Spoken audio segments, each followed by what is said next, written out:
Welcome back to another episode of CLX Foundry Live. Host DJ BluePDX, and with me right now is, of course, our lead technical expert, Paul Steffens. Christian Garrett is out on assignment. That's a lie. He's just not here. Welcome to our show where we go ahead and take you inside a custom build and assemble it from the ground up. Paul, we have an incredible, absolutely incredible build today. It is definitely one of our more ambitious ones. Let's talk a little bit about that and show them what's going to be inside of it. First of all, who's this for? Awesome. Scheduled colonoscopy, so he's got to get that taken care of. Wow. Yeah, we've got a 7950X and a 4090 build, so we'll run through the parts and then we'll get going. Awesome. All right, well, let's take a look at what's going to be going inside. All right, so starting off, we'll start with this Ryzen 9 7950X. Nice. Got a couple stars of the show this time. This and the video card will be pretty nice. Cooling this, we're going to be using an ENERMAX LIQMAX 3. This is a 240 AIO, so dual fan, 240 liquid cooler. Okay. The motherboard we're going to be using is an ASRock X670E Pro RS. Ooh. That's going to be fun. This will be the first time I've opened one of these, so this will be kind of fun. The memory we're going to be using, we've got 2 sticks of Kingston 16 gig 6000 DDR5. So a total of 32 gigs. Okay. Very fast memory. Going from there, we've got 1 drive on this order. That's going to be a single Kingston 500 gig M.2 NVMe drive. This is the NV2 model. Sweet. And for our power supply, we've got a gigabyte 1000 watt, 80 plus gold, fully modular. Nice. There we are. That should provide us enough power for this.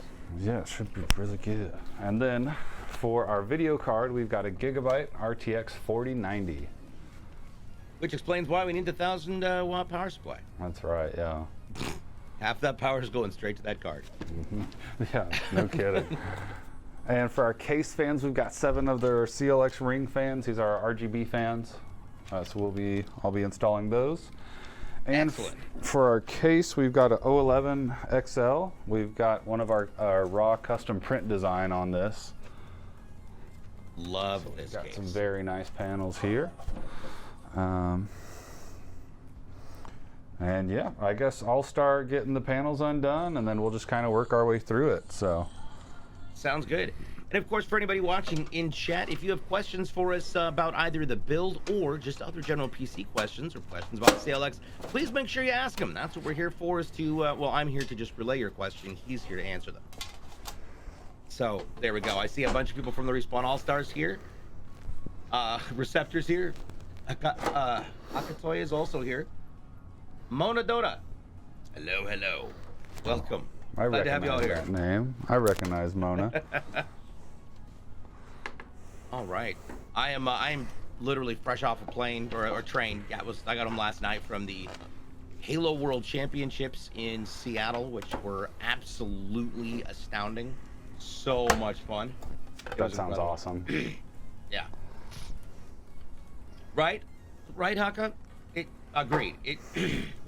It's interesting how all of a sudden we go for processors getting smaller,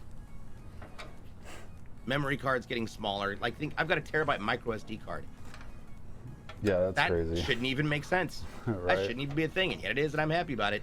But then you've got our graphics cards that are just like they're basically becoming their own case. So, all right.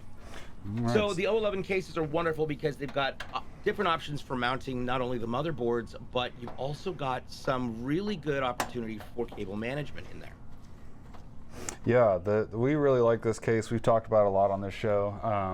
I've got the panels off right now and I'm taking off our cable management cover. So I just undid the screws. You'll hear the pop, and this is what it is.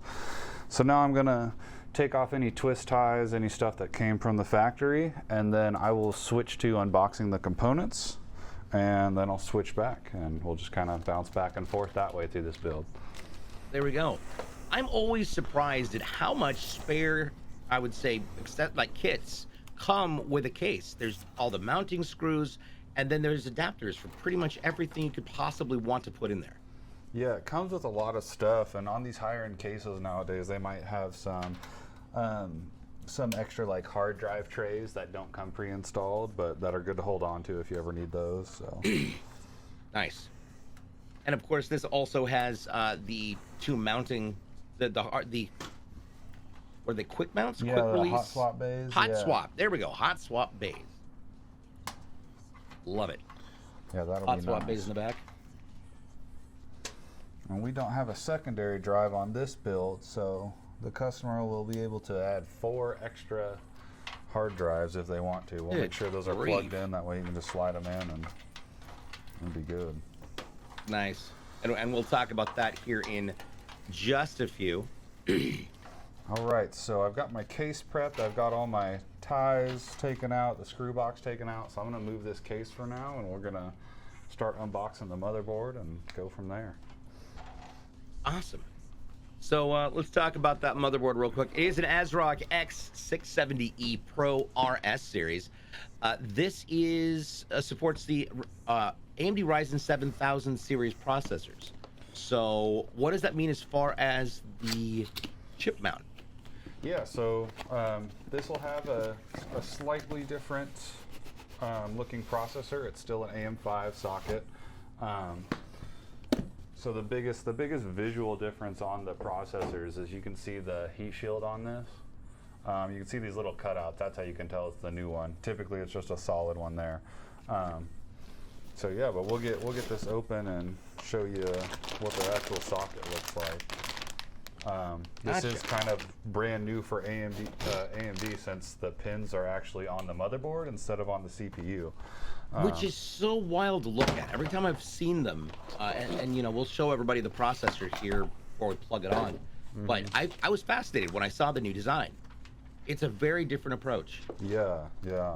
There's kind of 2 ways to do it. You can have your pins on the board or pins on the processor, and Intel always had the pins on the board, and AMD always had the pins on the processor.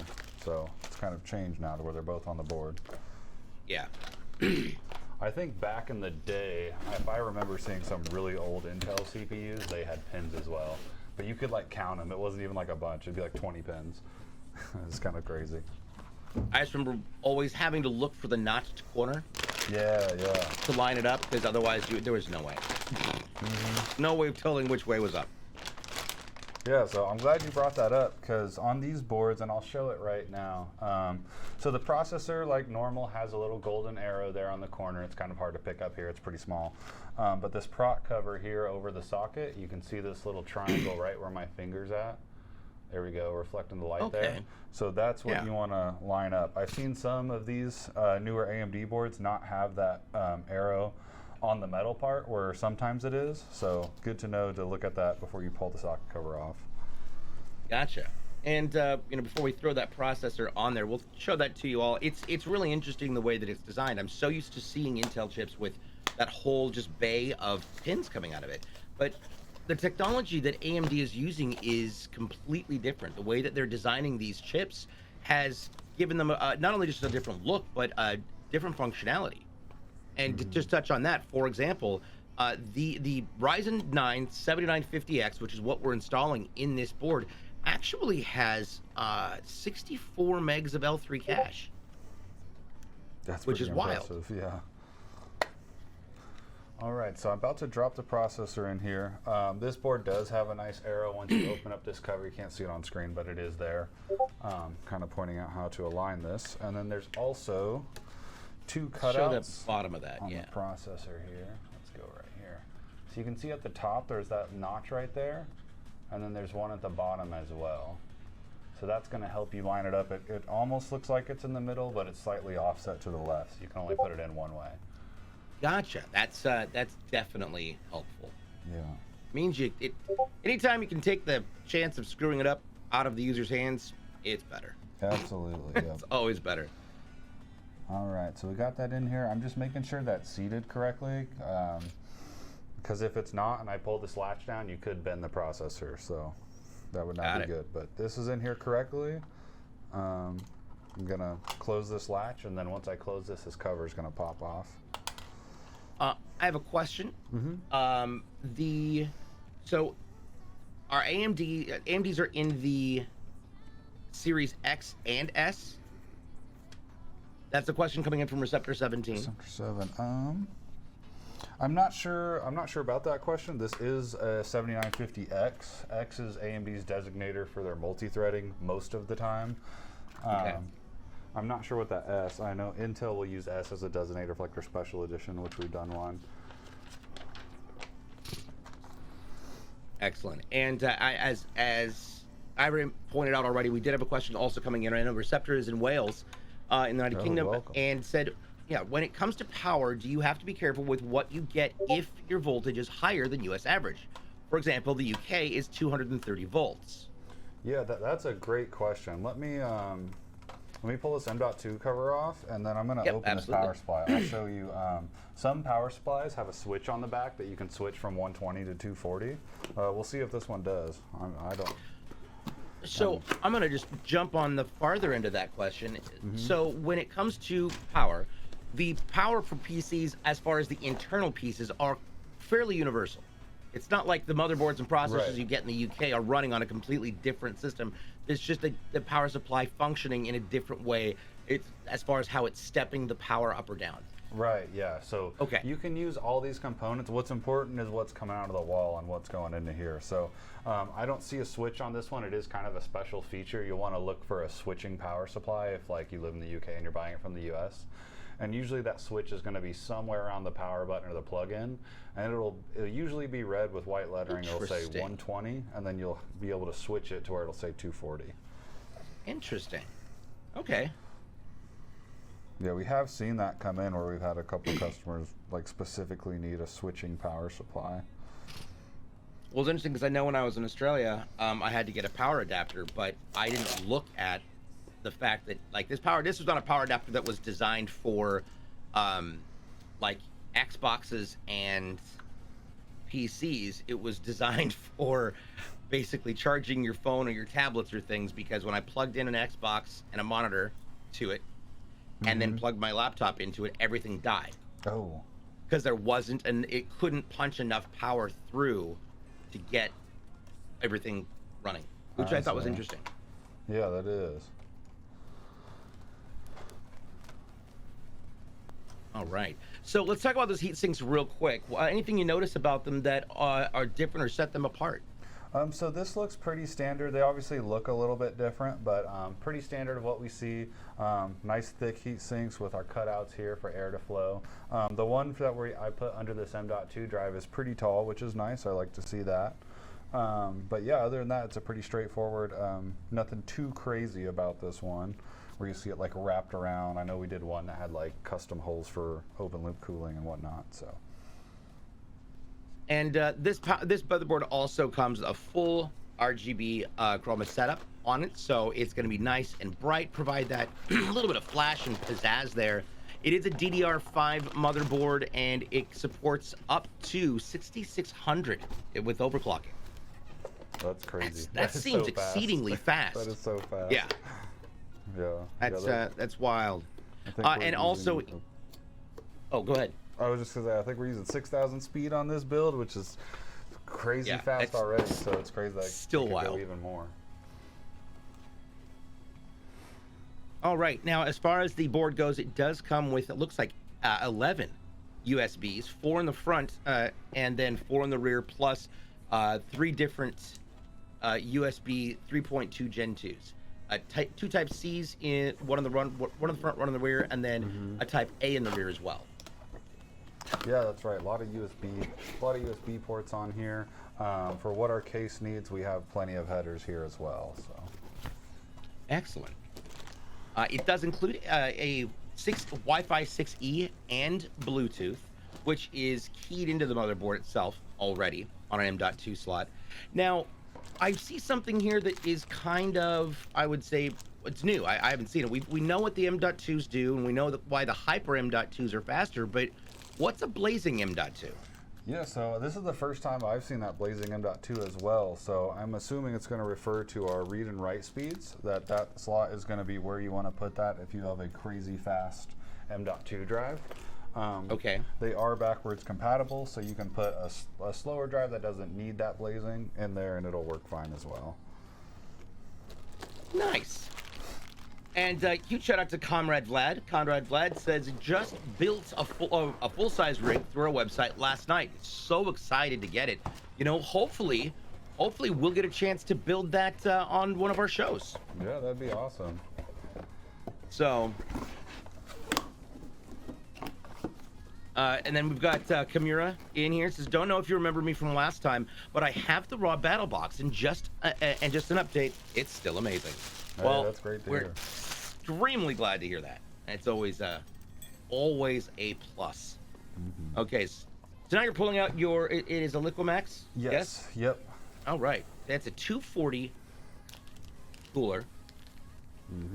And these function just the same as any other AIO, regardless of what type of processor you're putting on it, correct? Right, yes. This comes with brackets for Intel, AMD, all sorts of sockets. So right now what I'm doing is going through the hardware and making sure I'm grabbing the ones for the correct socket. So these ones that look a little, that have your mounting both on the side are for AMD. And these ones here that are more squared off, one in each corner, are for Intel. So we won't need these. I'm going to mount those here. Definitely, biggest thing to remember is to pull this plastic off. Yes. If you don't, your computer will overheat. Yo, thank you so much for that subscription there, Comrade Vlad. That is great. And now you don't have to deal with all the commercials. How awesome. Yeah, thank you, comrade. That As far so as nice. other... Thank you, comrade. And that's hilarious. As far as the board goes, this is a fairly upscale board. It not only has a 2.5 gig Dragon port, which is the Ethernet port on the side that's exceedingly fast, but it also comes with a built-in HDMI and display port, which functions off of the graphics, of the CPU's built-in processor. Right, yeah, so if your processor has video capability, which this one does, you know, you could get video out of there if you didn't have a video card. He's obviously got a 4090, so he'll be set as far as that goes, but it is good to have. Yes. Absolutely agree. As far as the PCI, it's got PCI 5 and 2 PCI 4s. And that's just really a speed issue, right? Right, yep. That 4 and 5 is the generation, which, yep, refers to the speeds. Gotcha. And one of the cool things that we're going to take a look at here in a little bit is this also comes with a bracket for the graphics card to help support it and to make sure it doesn't push excess strain on the board and potentially pull that mount off of the PCB. Yeah, I'm glad you brought that up. We probably showed that in a previous show, the bracket that we really like that ASRock's been including. And we still really like that one, but this 4090 is coming with a mounting bracket as well. So we'll kind of talk about those and yeah, kind of, but we have, it used to be, you know, there was no good bracket to use to help GPU sag, and then we got these ones with ASRock and it was amazing. Well, that one's still amazing, and the one that comes with the card is great. So we have two really good options now. Gotcha. And glad Ivory cleared that up. So Camera said, nothing I press in this remote will harm anything, right? It will not blow up, but it may turn into a transformer. I ever mentioned the lights inside your PC, such as fans, are connected to a hub, aka the controller, that manages all of them, so you can adjust them, and the controller is how you make those changes. That way it looks just the way you might need it. Yeah. As far as the AMD Ryzen 9 7950X, obviously the X indicates that this is overclockable. This CPU comes with 16 cores and 32 threads. That's right. You have 16 cores using their multi-threading technology for 32 threads. I believe the base speed is 4.5, which is crazy already, and it boosts up to 5.7 if it can. So that is wild. Yeah, so wild.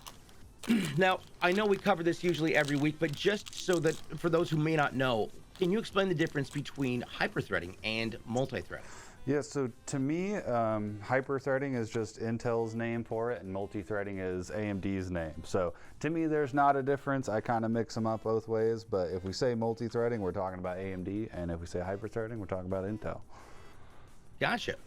Okay. I'm sure there's some technological differences, you know, if we were talking to them, they'd be able to tell us. But as far as I know, it just makes your one core be able to process 2 threads. Excellent. I do know that it does say the max operating temperature, and I find this isn't necessarily an important thing to talk about, but it says it's 95 degrees Celsius. That is extreme. It is hot. That's something we've been seeing with the next generation of Intel and AMD, is that they are both running very warm. Yeah. But this AMD processor runs only with using DDR5 memory, so that's the only memory type that it can connect to, apparently. Yeah, which is wild. It does come with with the AMD Radeon graphics. It's got a 2-core count on that, but we're not gonna be able to need those because we've got that 4090 in there, and that's gonna just fly on its own. Yeah, super excited about this 4090. I'm glad I'll get to run some tests on this. I've seen some of the data and it looks really good, but I haven't got to game on one myself, so definitely excited to do that in the future. We got Shasto in the house. Chaos is here. Receptor wants to know if he can make tea with it. I feel like maybe. Just be careful, but you could lay it down on its side. No, we do not recommend liquids outside of your cooling system. That would be problematic, sir. Alrighty, so I'm getting ready to mount the motherboard into the case. So what I'm looking for here is my standoffs. That's these guys right here. These are in the case, and that's what our motherboard screw will go into once we get that in here. So this is an EATX case, meaning it is a little longer. So our standoff's already in there, which is good, so I don't need to add any. Cool. Yeah. Oh, yes. Hakatoy mentioned this, and we know it's funny. We were talking about this before we started the show. Haka says, make sure to not bend graphics card wires, as they will catch on fire. And yeah, we've been seeing that in the news lately as well, and it's yikes. Yeah, I just saw that this morning. So all of our systems do go through a rigorous burn-in. So you know, I don't know what we'll see here, but we'll find out if they do. There we go. Excellent. Now I noticed you're using a drill. Mm-hmm. Is that just easier? Is there any risks to that, or things people might want to take into consideration when using a drill? So if you're going to use a drill for this, I recommend having a magnetic tip like I do, because then I can just put the screw on it and put it in there. And then make sure you have it set very low. I have it on 5 right now for my motherboard. I do not put it past 5 for any computer stuff. Got it. Yeah, because you don't want to over torque it and strip the screw or strip the mount the screw goes in. Right, yep. Yeah, you can get a screw stuck in there, and then if you ever got to pull the board out, then that's no fun. Yeah. Seems like it would be a problem. Mm-hmm. Alrighty. Getting all those in there. How many screws usually go in a motherboard when you're mounting it, so on the average? Typically it's 9 if it's a full ATX like this one is. Sometimes it's 10, but for this one it's 9. Excellent. One thing I am noticing is the 3D mark on this build has 1080 for, say, Fortnite at 1080p. This thing will run it at 380 FPS. At 1440p, it'll run Fortnite at 285 FPS. Wow. That is wild. That's so wild, yeah. Wild. Let's see here. Vlad asks, how will I know if and when my PC is being built? So there should be, you'll get an email about your order being confirmed. And then from there, we have really cool tracking software that you'll be able to see at every step along the way. So you'll be able to tell when your order's pulled, when it's built, when it's tested, and at QA, and then finally at shipping. I will say that in order to prevent delays in shipping for your PCs once ordered, that we cannot guarantee that it will be on the show, but yeah, because we usually we want to try and keep things going and getting shipped out as quickly as possible, because let's be honest, you want a game as soon as possible. Let's be fair. For those of you who saw last week, you can check out on YouTube our show that we did with Intel, where we built out an Intel PC inside of a PC.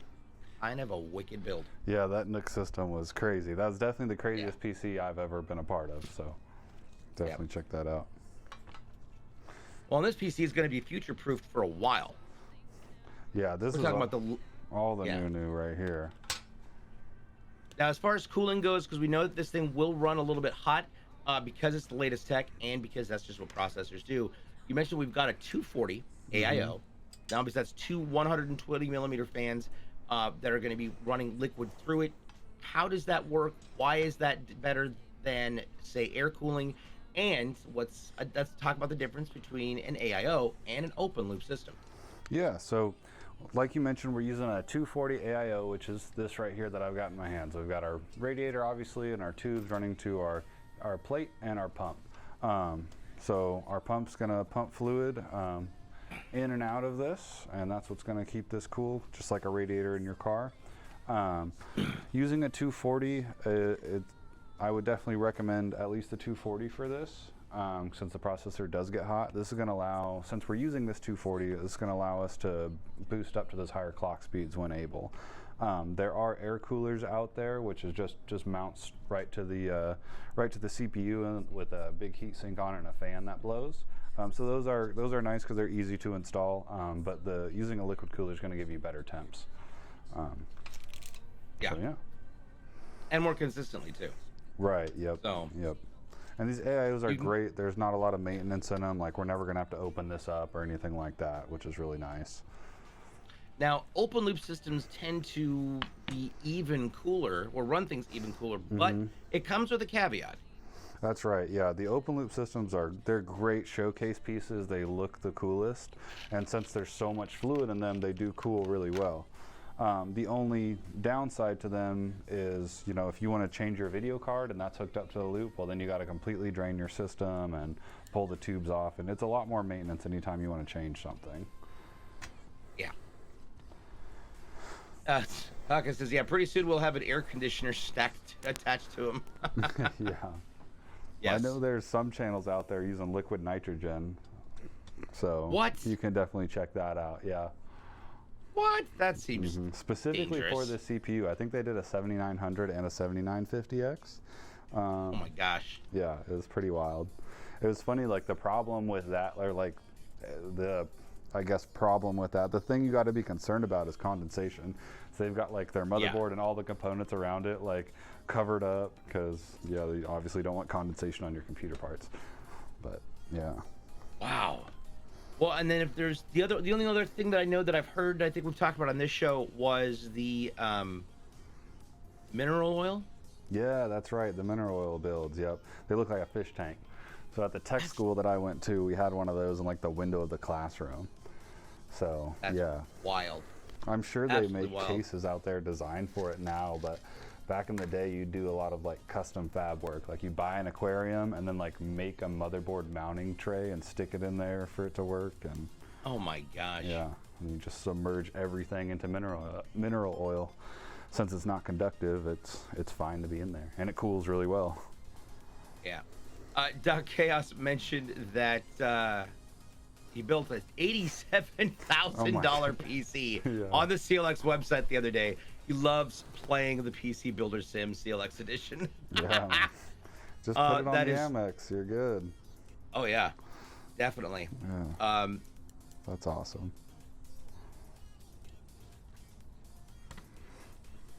Oh, yeah. Haka's mentioning it's cold out there for sure. Yeah. Also, yeah, Ivory's right. Let us know when you hit that checkout button. Yeah, I will hand deliver it to you, Doc.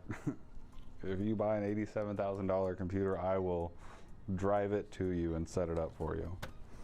That's amazing. Actually hilarious. Shasta's in here. Hi, buddy. Now, Shasta mentioned liquid nitrogen. Is that something that's used on the average just for benchmarking, or Right, is that yeah. something? Yeah. Okay. Yeah, it's typically just to see how hard you can push the processor. I've never seen that in like a practical build where they just, have liquid nitrogen, no big deal. It's typically just to see how far they can push the processor, overclocking wise. Yeah. Yeah, it's interesting weather-wise. I was up in Seattle this last weekend. We finally started getting some rain. It finally started cooling off, and then they got word that it's going to start. They're going to get their first dusting of snow this week. Like Wow. it went from 70s and 80s to 30s in 10 days. Jeez, that is a big swing. It's wicked. Yeah. It's feeling Like I pretty said, good here in Kansas now, so I'm enjoying that. Yeah. We met so many amazing Halo players in Kansas, from Kansas at the event. Oh, which is really? great. Awesome. Yeah, so I definitely know that when I come out there to the HQ, yeah, I've got a bunch of people who are gonna want to take a peek.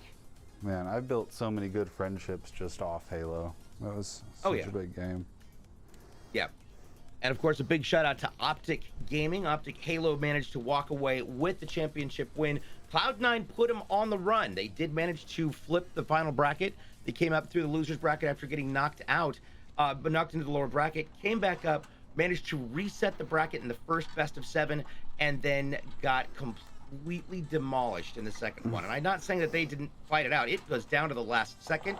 It was down to the last kill. There was no, they fought hard and they played exceedingly well. But Optic Gaming definitely walked away with that win. It was really cool. It's something they've been working so hard for. And as somebody who's got friends on that team, I'm very proud of them. Very proud of what they did. That's awesome. Oh. It was actually just at a buddy's birthday party on Friday, and every year we do old school Halo parties. So it's like 4v4 in the 2 separate rooms. And now with the Master Chief Collection, I think it's called, you can just bounce between whichever one you want. Like, it's so great. You can play a couple Halo 2, a couple 3, whatever you need. Yep. And Receptor's right. So that one of the teams named Native Red, they bound one of their teammates. He just absolutely destroyed everything he came near. And we honestly were kind of expecting Native Red. It came down to fight out a battle between, I believe, Native Red and Cloud at one point. And man, Bound was just on top of it. But then again, when you're playing at that kind of a level, it's, it's to be expected. So, but that's also probably why pros have really specifically designed rigs similar to this that are designed for that type of performance. Mm-hmm. Now we're getting that. So I'm just test 240 up in fitting there. my radiator right now, seeing how I want to mount it. I think that's the way I'm gonna do it. So before I get that in there, I'm gonna put a couple of the fans on the radiator. That way I don't have to do it when it's in the case. And this is going to be a push system. Mm-hmm. Yep, we're going to be pushing through the radiator and out the top. We've got our intake fans on the bottom of this build. Nice. I'm still learning how this chair works. That's right. You got rid of the rubber band chair. I did get rid of the rubber band chair. Huge shout out and thank you to Herman Miller for this new device called a Phantom. And it's so comfortable to just lean back in. I came down here last night to just boot everything up, make sure I didn't have any updates, and good grief, I just sat down here. So nice. Pop Loki, what's going on? Interesting thing about the so over the weekend I had a chance to test out the new Logitech Cloud handheld. Oh. And so it has a thing on it that's called Steam Link. And Steam Link connects directly to your Steam client on your PC. You have to turn it on and install it, right? But then once it's on, as long as your gaming PC is on, you can, and you're attached to the same network, it's specifically a 5 gigahertz wireless network, you can do anything, which because this device doesn't have a graphics card built into it, when you get machines like the one we're building now, which will have extraordinary graphics and power potential, being able to connect to, handheld devices to that and pulling that image off of there is going to be so much easier when you have something that's powered like the Ryzen 9 7950X and that 4090. Yeah, that is cool. I was vaguely heard about that handheld, but I hadn't seen anything about it, so. I have it upstairs. That's nice. I should run up there and get it. But yeah, no, it's actually interesting. It's very fun. It's really lightweight. We were passing it around at Worlds, looking at stuff. Nice. We saw a lot of the Outpost crew at Halo Worlds, and of course, anybody who remembers, CLX provided all of our PCs for a Halo Outpost Discovery, which was a lot of fun. Jason and George and Nicole all toured along with Kyle. So we always had a great time. That's it was awesome. Fun, all 5 cities. And that was when Reach was just coming out on PC, and so everybody got to play that Reach build, and it was great, lots of fun. So we had a little staff reunion. Had a little staff reunion there at the con. I took a bunch of pictures. Nice. Yeah. The number one thing people asked were, "Yo, yes," and Crow. There we go.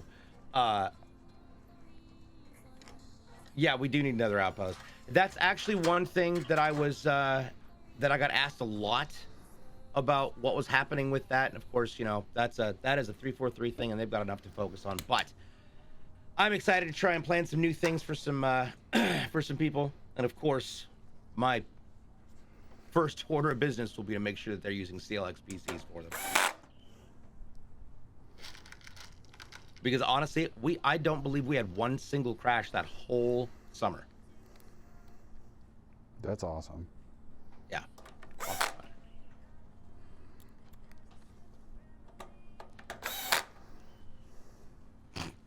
I'm sorry, I love the sound of that drill. It's super Just a little satisfying. Right? Yeah. All right, so that was mounting the back fan there. So I've got my intake fans on the bottom. Yep. Exhaust on the back, and then I'm going to throw the liquid cooler in, and then we'll add one more fan to the top. So awesome. I'm just making sure I don't need to do anything before I cover this up. I think what I will do, since our power supply is fully modular, I'm going to plug in our CPU power cables before I install the radiator, just to make my life a little easier. That's something I see Christian do, and it's always a good idea. So I have a question, just because Public brings up a good point. Says they're debating about what this is about buying a new GPU. Is that something that can be done directly through the website? If somebody has a CLX machine, but they want to upgrade their graphics card, can they just get the graphics card from CLX? So yeah, if you already own one of our PCs, that's when, if you're just looking to upgrade the GPU or any component for that matter, and you can just call in or talk to someone via chat, and they'll get you hooked up. It's definitely something we can do.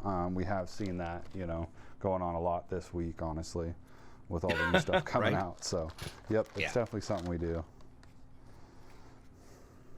Cool. Well, that's good to know. While you're getting that all set up, I'll explain a little bit about the O11 case that we're using right now. It has an incredible design when it comes to airflow. So mounted on the bottom are screens that include a magnetic screen that you can just pull off and quickly, easily either shake off, wash off, and wave it dry, and then slaps right back on there. It has feet on the bottom, so it creates an open airway. The 3 fans at the bottom will pull the air up. The 3 fans at the top will follow the heat pattern, because heat rises, and it'll go straight up through the radiator and through that 1 fan plus the rear exhaust fan, which will help ventilate the heat created by the graphics card. Now, the graphics card also comes with 3 fans, and this is something that I just laugh about so much, because it wasn't until this show that I figured this out. And Paul had to explain to me, yeah, well, no kidding, that's right. When you're installing the graphics card, I never really understood why the fans always faced down. Well, it's because your bottom fans are pulling up, and you want to put cooler air, which is below you, up through the graphics card. Like, that should be common sense, you would think, but clearly it was not something I had ever considered. That's all right. It's kind of a unique thing to have intake fans on the bottom, you know, so I get it. Yeah. But it is really nice to have them there, like just for exactly what you just said, to give the video card fresh air. And then, of course, the back panel and the top panel are both, what would you, not perforated, but they're, well. Yeah, they have not, some, yeah, holes. I don't know. Yeah, holes. That's the Slots, good technical term. Vents. They're Vents. both all There vented. There we We're go. Let's getting go with there. vented. Yep, vented. That's right. They are vented. They've also come with the electrostatic screens on the back so that you can just literally pull them off. They're magnetic. Again, wash them. If you're going to run them through water, run them backwards. So not pushing the, you want to go from the way, push it back out the way it came in. And then just dry it off and throw it right back in place. One thing to keep in mind, you really want to avoid putting these on anything that conducts electricity. So if you're going to have it on the carpet, just use a piece of cardboard or wood, maybe some ceramic tiles. If you've got those, I know that sounds bizarre, but I used to work for a tile company, and I have just boxes of tile sitting in my garage doing absolutely nothing. And they also make really good feet, and they don't conduct electricity. So just put 4 little squares. Super easy, super simple. Yeah, that's a great idea. I always do that. Like my computer's in the basement with carpet, so I've got it sitting on a couple tiles. Yeah. This is a really great angle we've got right now, by the way. Nice. It's a very bright angle too, and I appreciate that. Jason's been doing a great job upgrading the studio here. Yeah, Jason's killing it. All right, so got thermal paste on the processor. The pump is on there, so I'm just going to screw it down, and then we'll mount the radiator. Did you use a standard thermal paste? I did, yep. I just used the standard thermal paste on here. Okay. One of the things that you can do as you're building your PC is you have the option in the Foundry Performance section to actually upgrade your thermal paste to CLX Flux Paste. What are some of the advantages of using CLX Flux Paste as opposed to the standard that's included with your AIO? Yeah, so that flux paste is going to give you better temperatures on your CPU, which is going to allow it to boost up higher than it regularly would. So if you're using a higher end CPU, or if you opted to overclock your CPU, definitely a good idea to upgrade that thermal paste as well, because we'll be able to get a better overclock on the system with the better thermal paste. Gotcha.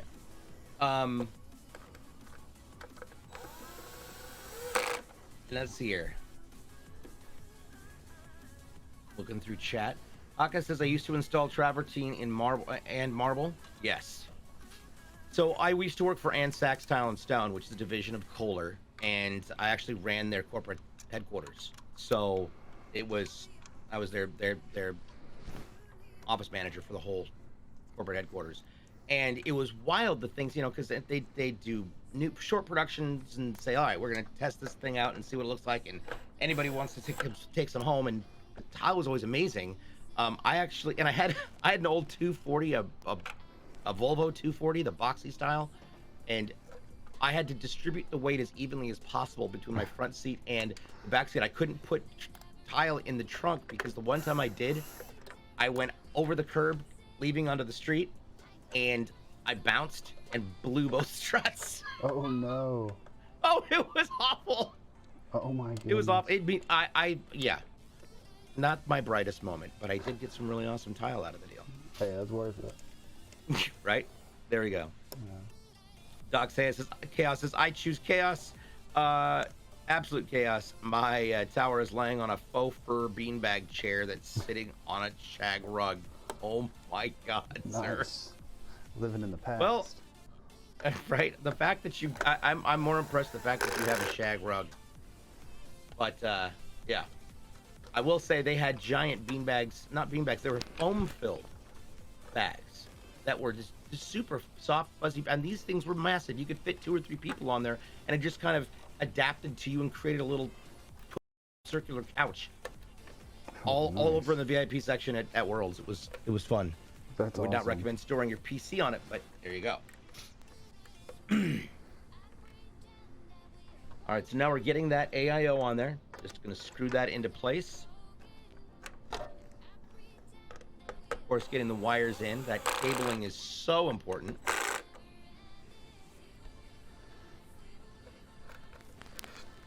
All right. Okay, now Moon pods. Is that what they are? They were incredible. They were so comfy. Nice. I would honestly get one for my house to sit in at all times, except I know what my dogs do to pillows when they are bored. This would absolutely be a hot mess. Yeah. An actual hot mess.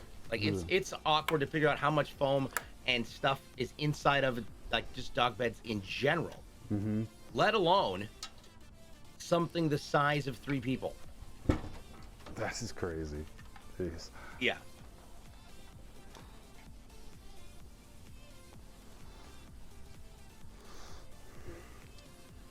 All right, so now I'm going to mount the radiator in the top of the case here. So I'm running my fan wires out the back before I even move this radiator, because getting those through the hole is really hard if you're just going to put the radiator up there. Yeah.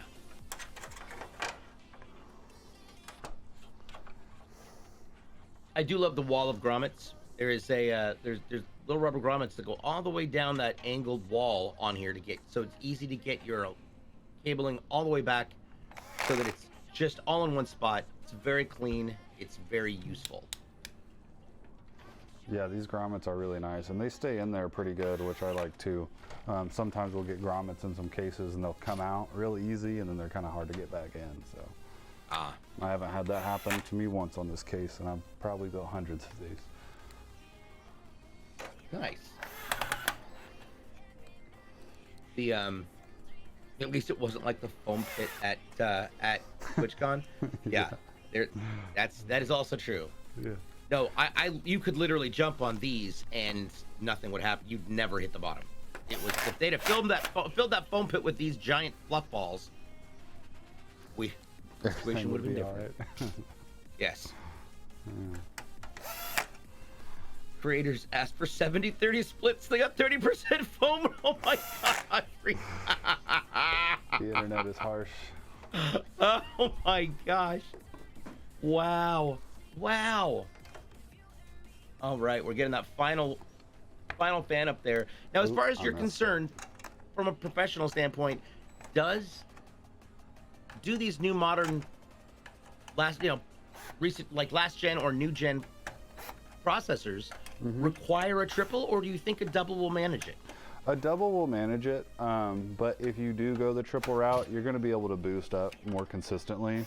So if budget isn't an option, I would recommend going with a 360. But we've tested them with both, and you know, they definitely work with both. Here we go. I had to slide it a little back because I didn't leave enough room for my other fan. So just a happy little accident. Is this something that can be laid down and slid back and forth, or do they have specific holes in specific spots? Yeah, so we've got quite a few. There's like a groove you can slide it in, so you get some wiggle room. You can kind of see here with that white background, you can see where they start and end. So you get a lot of play, but there is only so much. Because you can also get 140 fans, so I would assume that's what that other those other sets are for those as well.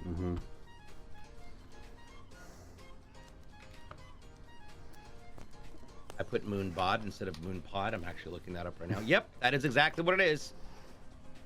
Love Sacks by Moon Pods, or Moon Pod by Love. Yeah, they're wildly. Oh yeah, because we had the Love Sack was actually one of the sponsors there. They had their own thing for making internal, all your office chairs and stuff. Yeah, these things are just massive, massive. It's like the perfect upgrade to a Papazon.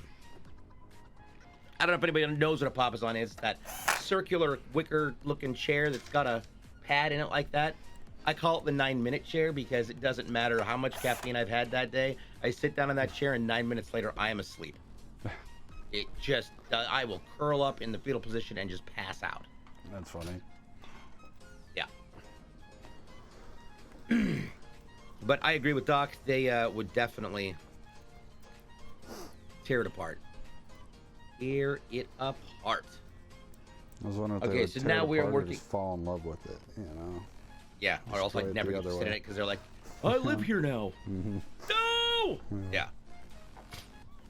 All right. So what are we at now? What are we doing? All right, so I am moving on to pretty much the tie-up portion of this. So I'm going to start plugging everything in. I always start with my front panel headers, which are our USBs, our audio, that type of stuff. These cables right here,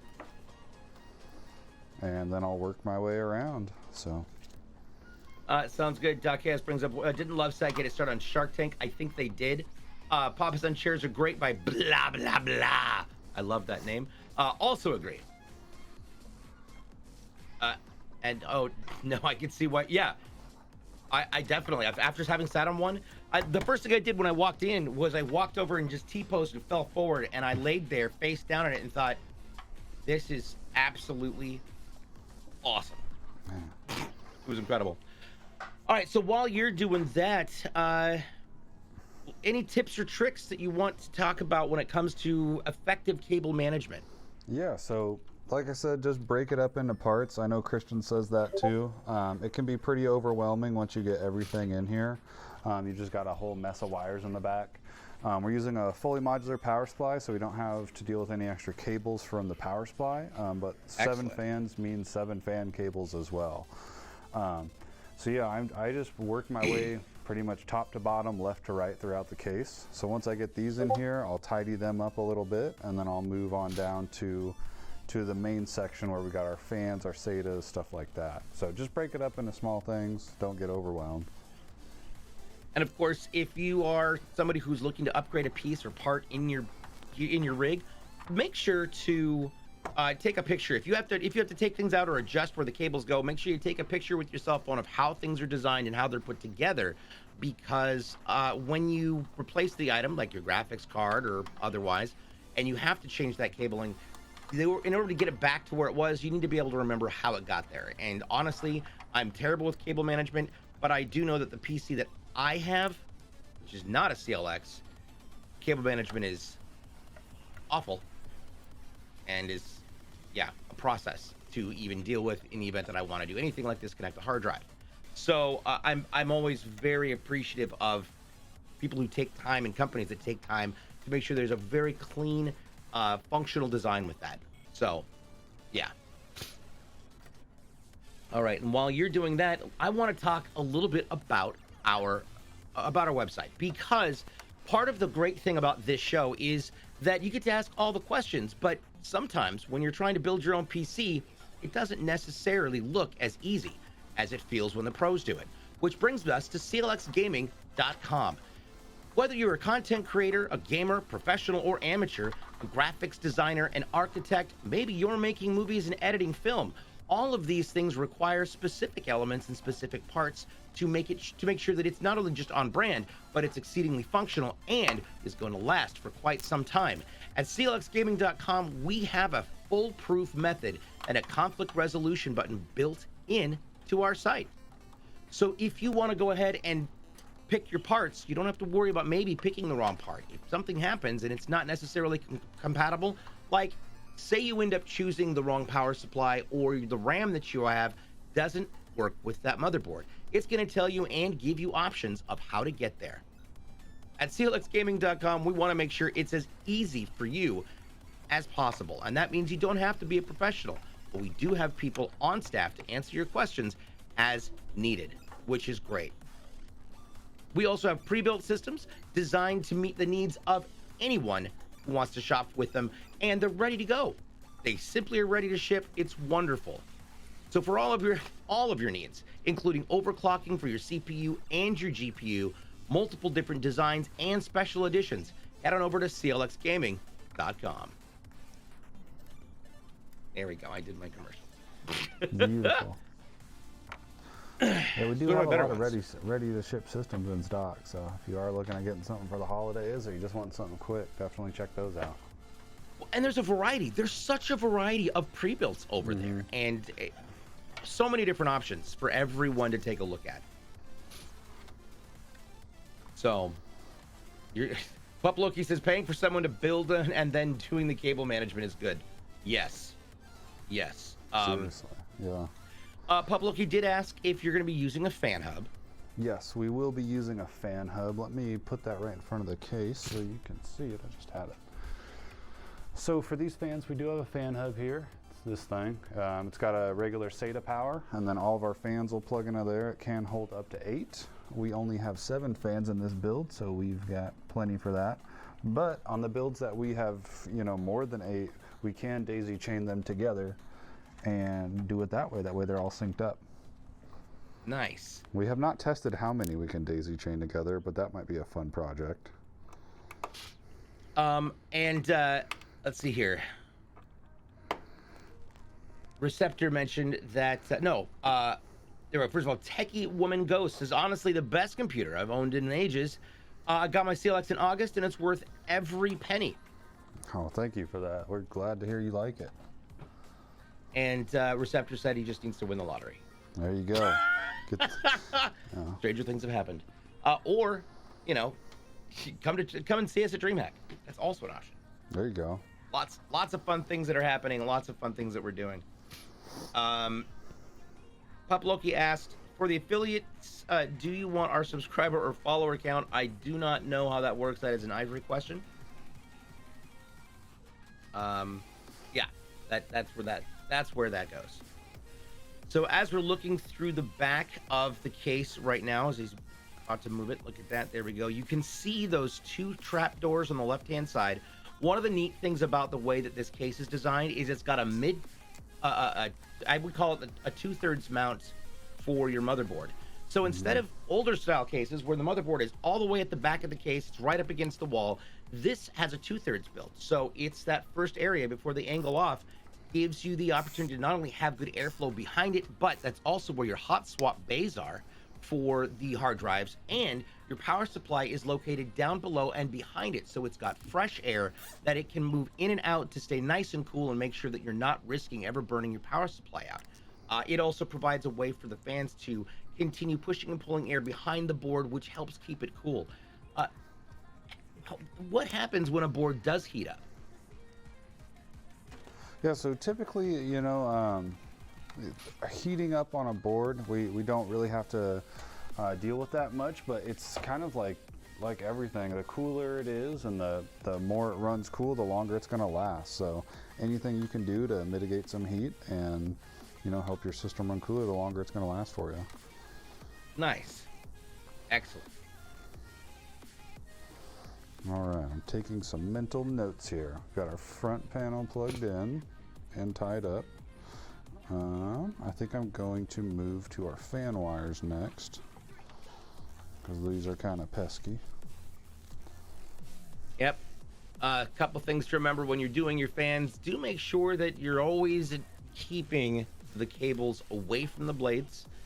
It will make the world's most horrendous sound and terrify the daylights out of you. Yes, if you accidentally, if it touches a fan blade, it is just an awful sound that sounds like everything's going to break and it's going to explode. It's not the case, but it is. You want an adrenaline rush? Yeah, let that happen on accident.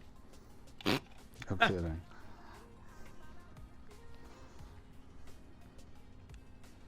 Yeah, and I've had that happen once, and I was just like, oh my gosh. Yeah. What happened? Yep. So something to note for this particular fan controller, they do have it labeled fan 1, fan 2, and so on, all the way through 8. You do want to fill up, you know, you want to start at 1 and go up. So if I skipped 1 and started at 2, none of these would turn on. Or if I did 1 and then skipped 2 and went to 3, only 1 would turn on. So a lot of the fan controllers like to be plugged in sequentially. Okay. Gotcha. Very, very interesting. So, yeah.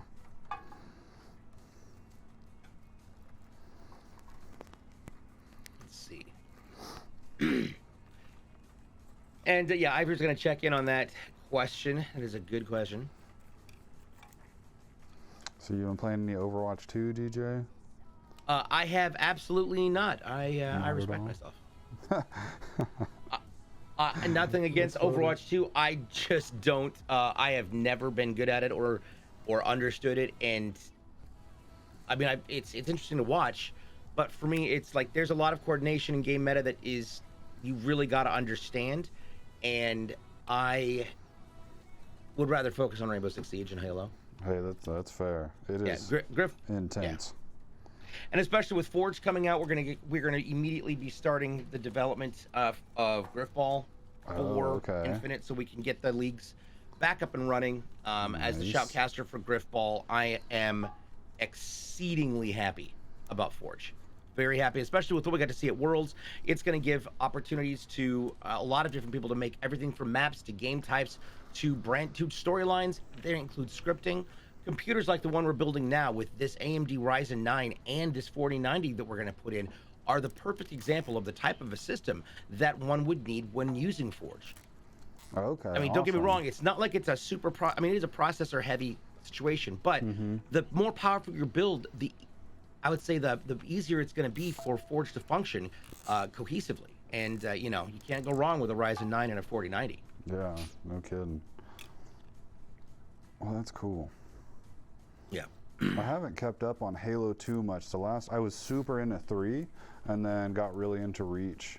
And then just kind of fell out of it, got into some other stuff. But Halo's just one of those games that's like, I don't know, some older people probably think like Super Mario Brothers, like their first one, and Halo was that for me. Like, Yeah.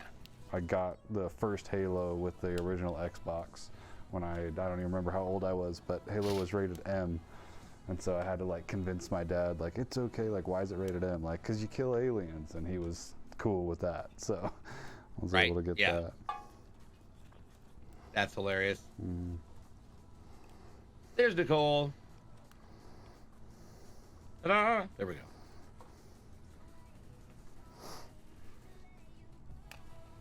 Oh, it's meant to be followers. Gotcha. Excellent question then.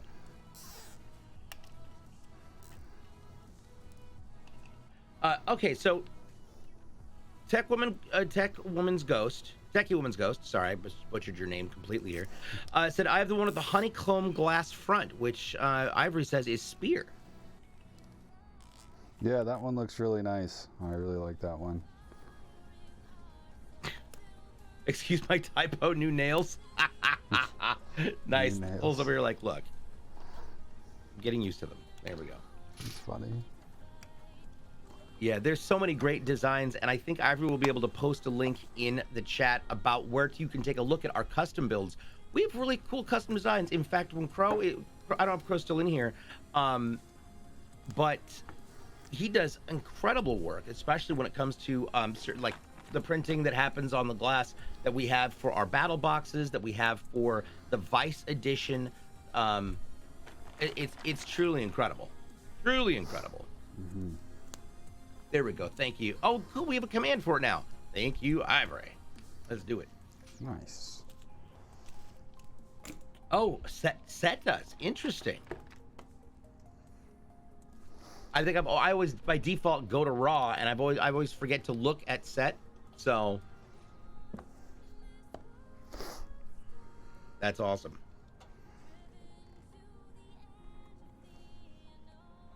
Let's see here.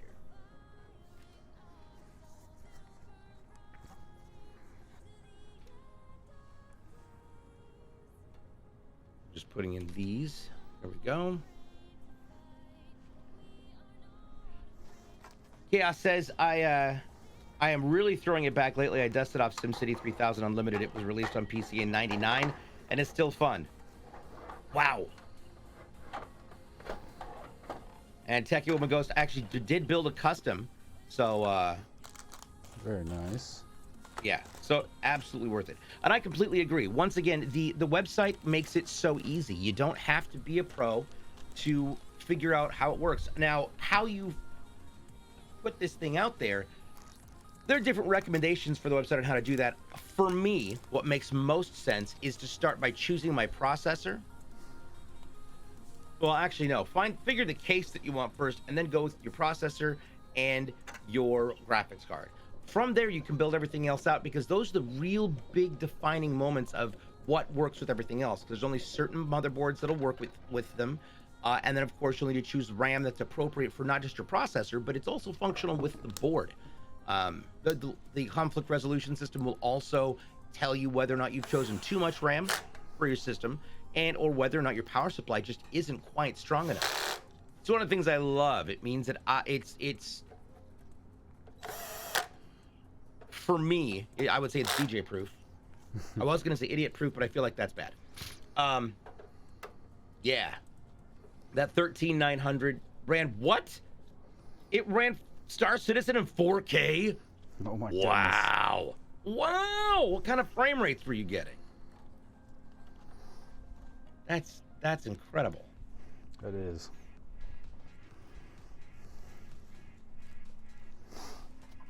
Absolutely incredible.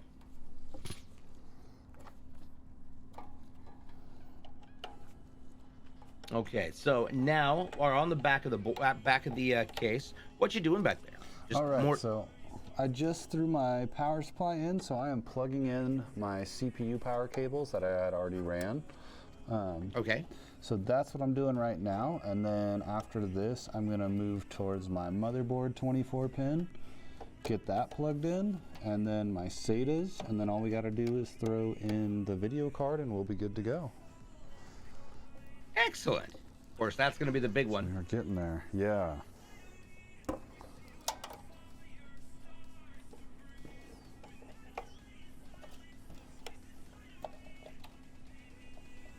You know, I was looking over at that at our social media affiliate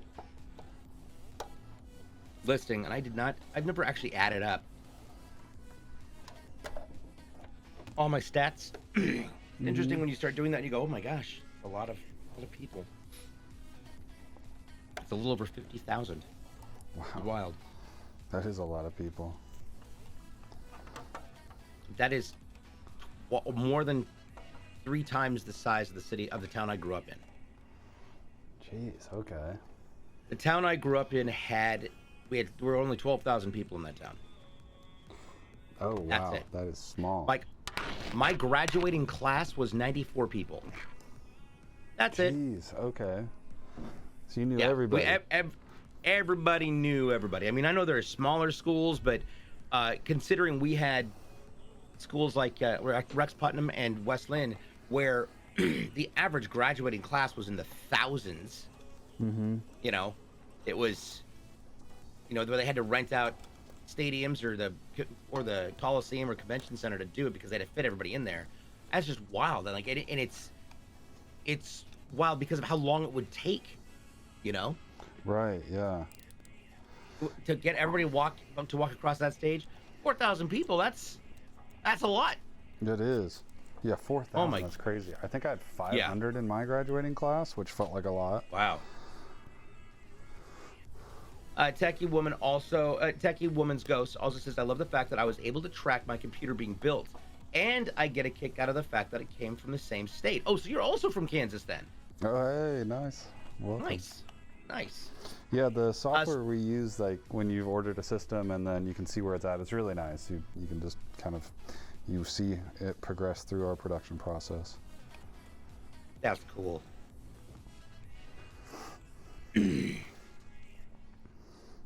That's awesome. 1,200 graduates. There we go. Good grief, Nicole. That seems gigantic to me. 12. Always yeah, seems crazy. gigantic. That is so many. Yeah. You got a dash? All right, Receptor, much love. I'll see you soon, dude. Not counting dropouts and fails. Yeah, it was funny because the class after us, the junior class was larger than we were. And that was when we really started seeing an explosion in our town of people. And it was, there was 150 in that class, and then 180 in the sophomore class, and 175 in the freshman class. And it just kind of kept getting bigger. Now, what was our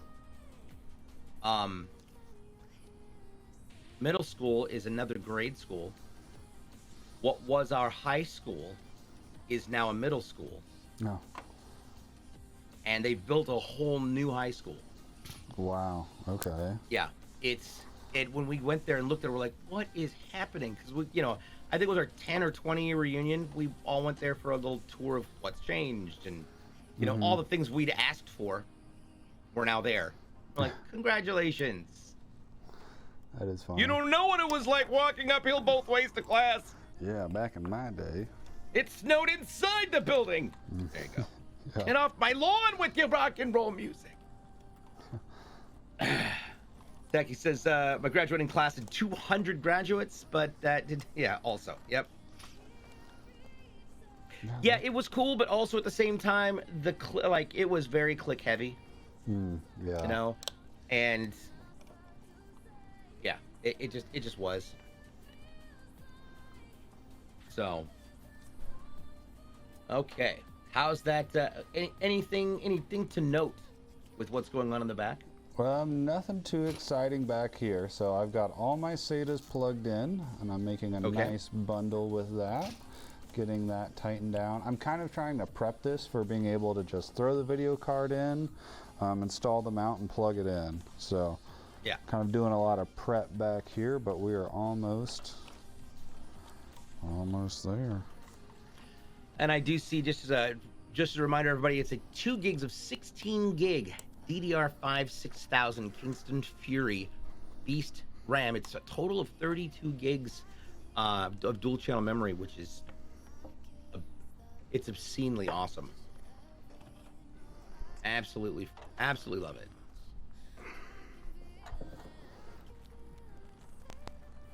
All right.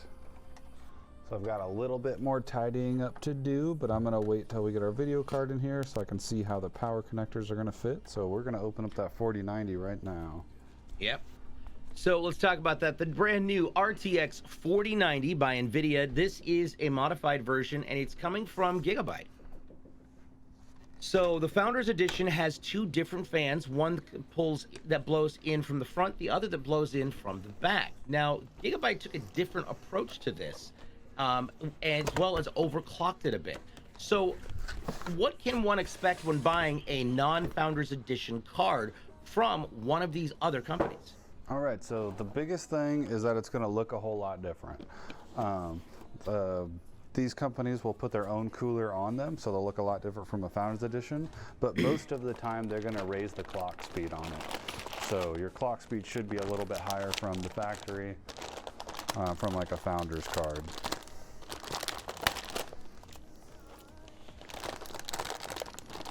Excellent. And this Gigabyte card comes with its own mounting bracket. Which is great. So we'll discuss that here. Let's get all this fancy stuff off here. I think it is a very thick. Look how tall that thing is. Yeah, this thing is That a is beast. wild. It is thick, certified thick. Yep, the thick boy right there. Now, this card comes with 24 gigs of ultra-fast GDDR6X video memory, which is amazing. And it runs on a 384-bit bus at 21 gigs per second. It's a beast. This is wicked fast. Absolutely wild. Now, do you see whether it has any lights? I do know that there are some that actually come with lighting. Fans light up, the back lights up, the names light up. Yes, I believe the branding on the front of it is going to light up. I would be very surprised if it didn't have some sort of RGB on a card this high end.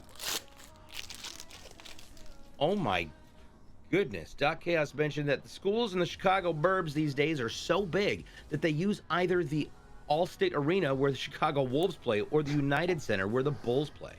Oh my goodness. That's their graduation ceremony place? Jeez, that's huge. So that'd be pretty cool to graduate in like where the Bulls play. You'd need like a cattle auctioneer calling people's names off, and they just have to be sprinters in order to get all the way through there. We got Angela Hash, we got Aaron Teams, we got just people sprinting across the stage. Or they're using a t-shirt gun with their diploma in it, and it's just on a rapid fire, just catch it. I feel like that's a terrible idea. But yeah. Hot Toddies says, how long does that ceremony last? And that's an excellent question. I would also like to know how long those ceremonies. Is it a 2-day thing? Do you get everybody A through L comes in on Saturday, and then M through Z comes in on Sunday?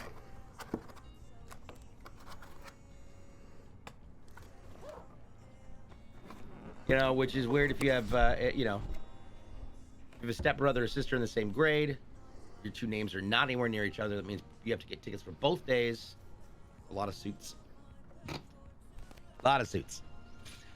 Now, the 49er, there's been a lot of things to talk about the 16-pin ports, as far as how this comes out compared to the 3090 Ti, which of course is the last big giant gen.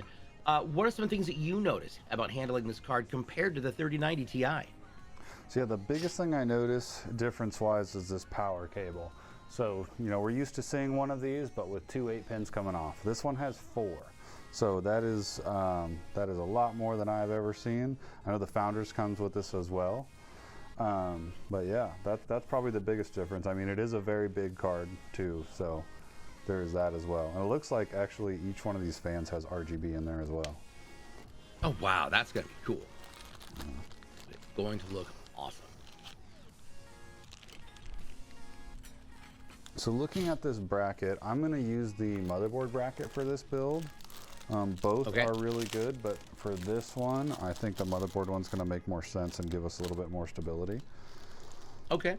So, let's talk about, like, obviously the weight of this thing. You mentioned that it's heavy. Do we know what the weight is on the card itself? I don't know what the weight is on the card, but with like a calibrated elbow, maybe 5 to 7 pounds. Oh my gosh. Let's see here. I'm going to look this up real fast.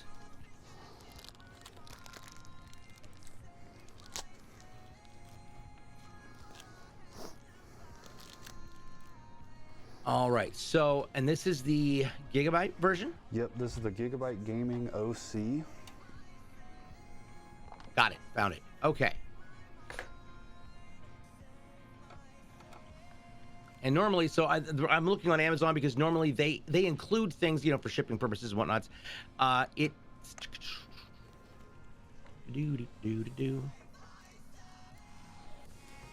It is 6.3 pounds. Hey, I said 5 to 7. Let's go. That is incredible. Well done, dude. My elbow is calibrated. To put that into perspective, let me look up the weight of the 3090 Ti. Also, let's also take a look at that from Gigabyte. There's the Gigabyte. Yeah. Because they do have some chunky fans on these things. Gigabyte's very, very solid on their airflow, always. Mm-hmm. Always have been. And that is, oh, okay. It is smaller, and it's actually weighs more. The 3090 Ti OC is 6.47 pounds. Okay. Wow. That's wild. Now, of course, so with this, it does prevent the card from dipping on the edge, so you're not going to risk damaging the card, damaging the motherboard. When you ship it, there's also foam that you include in there to make sure that it's adequately supported and doesn't move in the process of shipping this. Mm-hmm. Yeah, so we have some Instapack foam that you kind of pop it and mix the chemicals while they're in the bag, like squeezing from side to side. And then as it starts expanding, we set it in there and it will expand around the GPU and anything else in the case. Is that how that works? Mm-hmm. How do you get it out? Just cut it open, or? Nope, you'll be able to just kind of wiggle it out, pull it out. Obviously, don't just yank it out, but you know, you wiggle it around, it'll come loose. It all stays in that plastic bag, so it's pretty nice. I did not know that's how that worked. That's really, really cool. Yeah, we've come up with all sorts of solutions for that because it's obviously the biggest challenge when selling PCs. I've mentioned that. So Doc said, just to fall back on another conversation, that that graduation ceremony lasted 3 to 4 hours. I've mentioned the school's graduation was so small they did it in a gymnasium and played Thunderstruck, and whereas Techie Woman's Ghost, they played Eye of the Tiger. And I've mentioned that, you know, the words to Thunderstruck are not super upbeat. Yeah, that's also true. Techie Woman's Ghost mentions that the power of her entire tower is 17 pounds. 17 pounds? So the graphics card is a quarter of the weight of that. Yeah. Yeah, that's wild. Wow. And of course, this being a raw edition, it's gonna be shipping in a sarcophagus that's gonna be included in it, and we'll show you that in just a little bit. Right now, we're gonna get that graphics card up there, and did you already put the panel on the back? No. I have not yet. Nope. Okay. So, oh my goodness, here we go. Big boy in the house. Look at that. Thing is wild. It's gigantic. There we go. That is quite the click. Once it pops in there. Yeah. Nice. All right, I'm just making sure everything is lined up. Let's see. Excellent.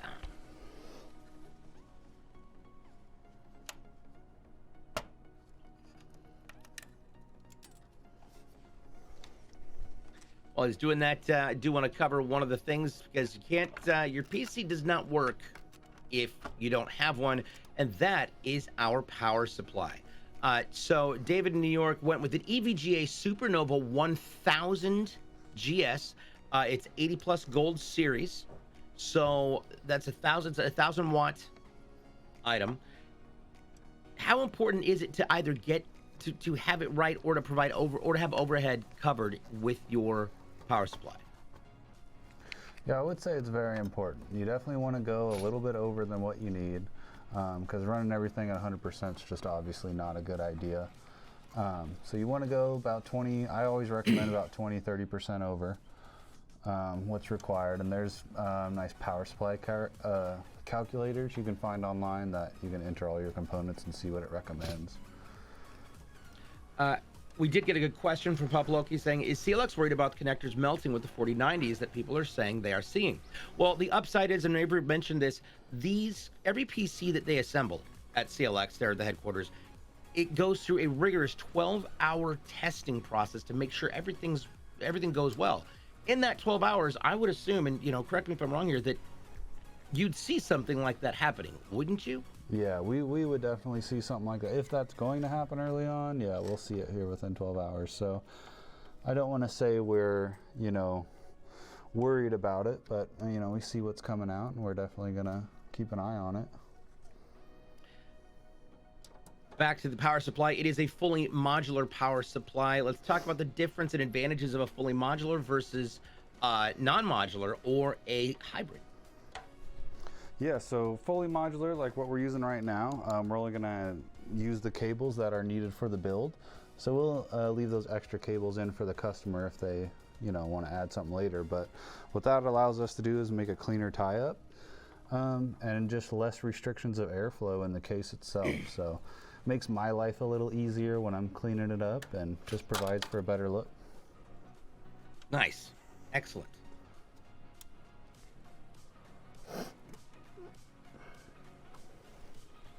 This build is going to be very interesting because it's a black base case with that white fan inside of it. And we've noticed this and said it before. It's fun when you've got all the different colors, the fans, they bounce off that white cord and kind of make it light up. It's very interesting. Yeah, it looks really good. All right, that screw was fighting me like crazy, so but it's in there. All right, so there's the back of it that we can see. Now, we've got most of the cabling up there, but now it's just got to get it connected to the power supply, and then he can finish assembling or tying everything off for that. Look at the top of that. Yeah, so done. All right, so I've got my GPU mounting bracket in here. Let me actually move this so we can see it on the camera. So I've got this GPU mounting bracket right here. I'm gonna slide in the piece that's gonna hold this up. So awesome. Great shot, by the way, that top down, so we can kind of see what's happening there. Man, the filaments alone are just, well, they're extraordinary. They're nothing short of incredible. For anybody who doesn't understand how that works, the heat dissipates through there, and I believe that's copper and aluminum, because it dissipates the heat so quickly. The air passing through there, of course, with the fans will continue to keep that cool enough so it will keep absorbing the heat from the actual GPU inside. And that GPU inside is not gigantic, but all of the the capacitors or transistors? Yeah, it's various components, but yeah, mostly capacitors and transistors. Of course, those are what really heat up, along with the GPU, and keeping them cool ensures that you don't end up with a meltdown situation or that it just overheats and shuts down. I know I'm gonna have a ridiculous number of fans on my build, and I think it'll be our first push-pull system. Yeah, I think so. Yeah, I'm excited to do that one. Because right now I have an i9 9900X. No, K. Okay, K. Yeah, 9900K with an RTX 2070, and I have 2 side fans that basically blow air out to the back, literally to the back panel, and then I have a push-pull 120 AIO. Okay, yeah. And man, when I start playing Rainbow Six Siege on that thing, whoo! The heat it puts out, it's wild. And I can't help but think that if they had put it in a 240 or a 360, that heat would be so much more well dissipated. Yeah, it really would. So, all right, you're getting that final thing on, and now it's come time for cabling. Yeah, so now I'm plugging in our 4090. Like I said, this thing does have 4 power connectors. It's pretty beastly here. Wow. That reminds me. Oh no, whoops. You accidentally closed the wrong. There we go. Do. So as far as the power, you know, we're going to just go back over here to the Amazon. Power of the 4090. Let's take a look at what kind of a power draw it has. Because I would assume that it's going to be different than the base because it's got the fans. Yeah, it should be a little bit different with the fans and then the base clock being a little higher, but... Yeah, and that base clock is at 21,000 megahertz. I did not know that. That is impressive. That's wild. Goodness. That is so wild. What? That is just, that's absolutely incredible. As far as the power draw, it actually does not say here, which is interesting. Let me go over to their website and take a look at that. We'll see. We'll figure it out. They can keep their secrets. Right? We know where you are. All right, so I'm just managing these GPU cables. Cool. And then we're good to go. Oh wow, that's fast. Yeah. I did a lot of work on the front end to try to make it come together pretty quickly back here. So. Wait, hold on. Ivory says the 4090's minimum power requirement is 1,000. So if it's 1,000, is this power supply going to be able to roll with it since the power supply is also 1,000? Yes, this will work. We weren't sure about this initially on the launch, so we put our first ones before we even sold one into our lab to test them and ran a bunch of tests on them. So yes, it will work. Doc Chaos does have a point. I'm gonna have so many faces. DJ's gonna have so many fans in his tower. It's just gonna be hovercrafting above the studio floor. Can you imagine that? That's the ultimate form of cooling. That would be awesome. It'll be your fan club. Literally.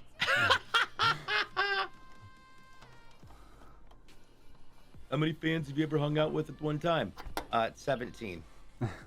All of them. 13 in one, 4 in the other. Yeah.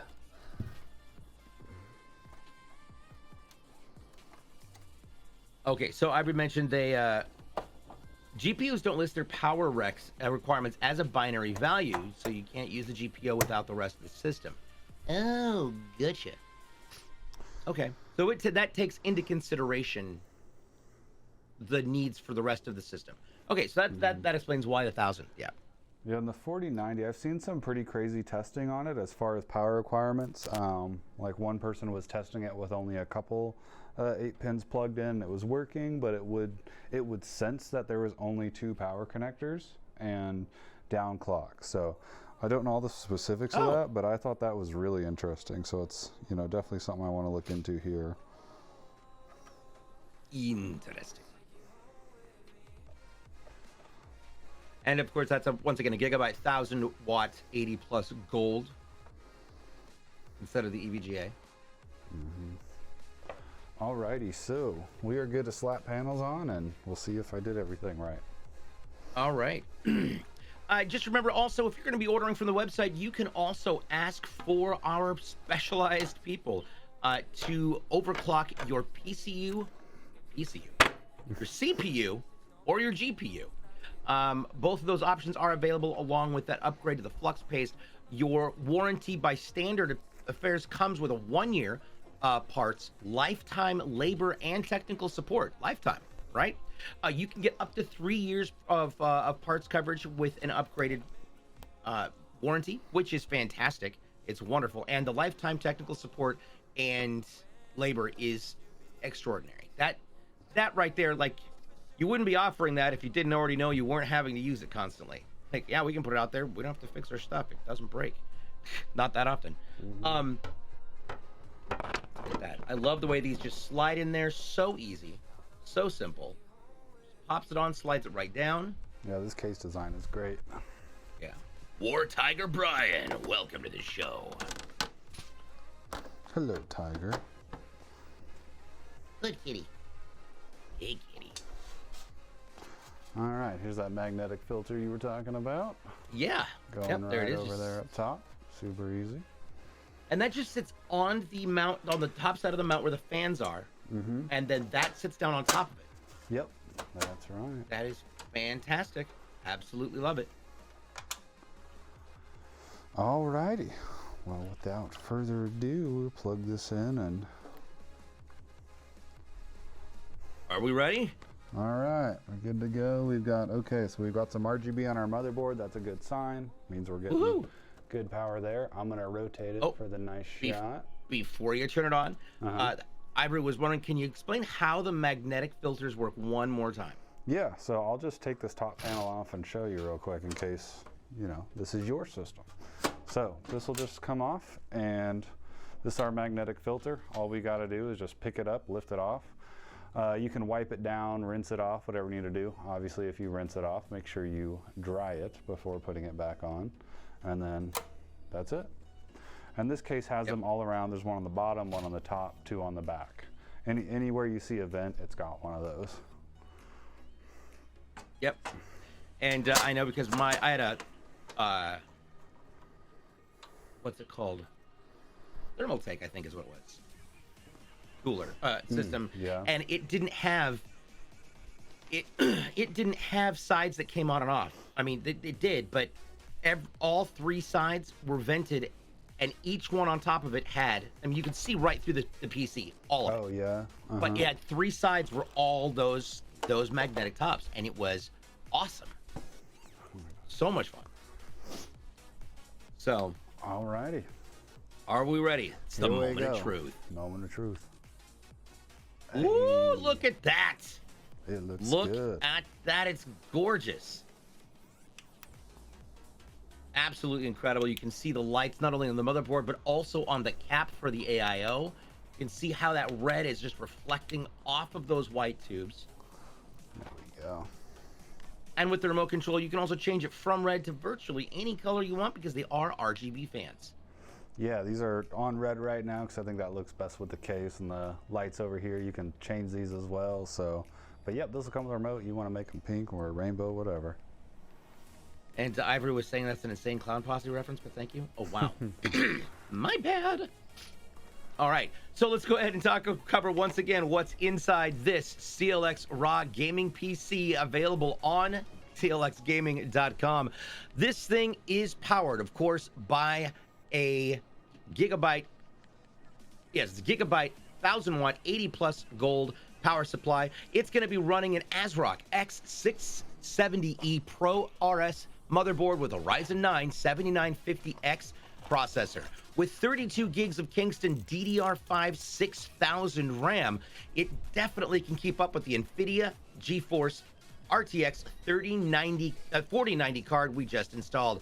The main operating system drive is a 500 gig M.2 PCIe 3.0 NVMe SSD, and it's being cooled by a ENERMAX LIQMAX ARGB 240 closed loop AIO. Now that's being assisted with 7 other fans inside this system, and it's all with an O11 chassis that we mentioned is our special raw print. This is going to be delivered in a sarcophagus, which is absolutely incredible. We're going to take a look at that in just a second. This is where Paul gets to work out. All right, this big boy right here. So it's gonna definitely be able to protect it, and you can feel bad for whoever has to deliver it if you live with lots of stairs. Yeah. All right. Any final thoughts there? Nothing. Not really. Super excited about this. This is the first 4090 build that I've done, so really awesome to do that. Great. Agreed. This is going to be lots of fun. So I'm just going to say this. You can catch our show every Tuesday as we continue to build live right here. Customers' orders and custom builds for both internal and external use. And this show always starts at 11 a.m. Pacific. That's 2 Eastern right here on CLX Gaming TV on Twitch. You can also check out our YouTube as well as our TikTok and Twitter at CLX Gaming. And make sure that if you have any questions, please feel free to reach out through our website at clxgaming.com. On behalf of Jason in production, Christian, who's on assignment, and Paul, I'm DJ BluePDX. Thanks so much for watching, and we'll see you next time. Bye-bye.